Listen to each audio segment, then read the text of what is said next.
कि सुने जाने तोरा बिन नहीं जीवो सहबन दुख पिटब करे जावा जान हम मरिए न जइबोगे कि सुने जाने तोरा बिन नहीं जीवो सहबन दुख पिटब करे जावा जान हम फसरी लगइबोगे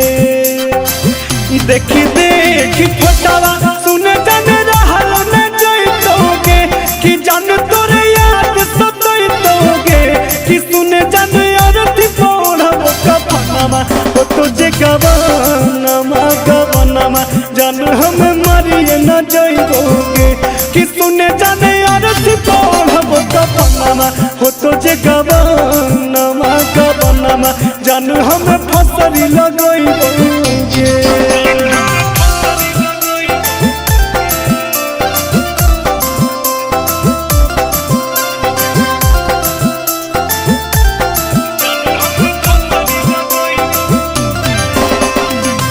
सपना दिखाई के छौड़ी तोड़ी देली दिल के अब कैसे जीवो भेले बड़ी मुश्किल गे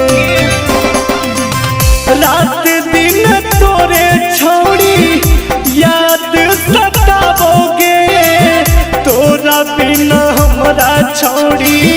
कुछ नहीं भावोगे हमार जिंदगी बर्बाद कइलीगे कि अपने आवाज कइलीगे कि सुने जाने तोरा बिन नहीं जीवो सहबन दुख पिटब करे जावा जान हम मरिए न जइबोगे कि सुने जाने तोरा बिन नहीं जीवो सहबन दुख पिटब करे जावा जान हम फसरी लगइबोगे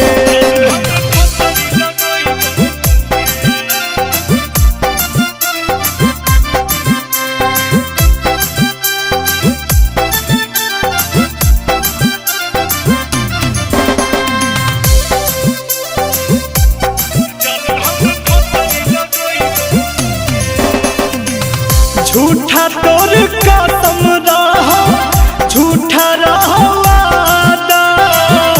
अब हम जानी गेलियो असली इरादा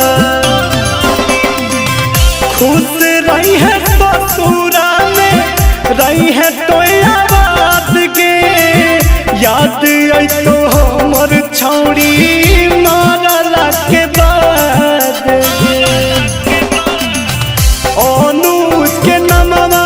छोड़ी मेहंदी लगइलीगे कि सोनू के अपन बनइलीगे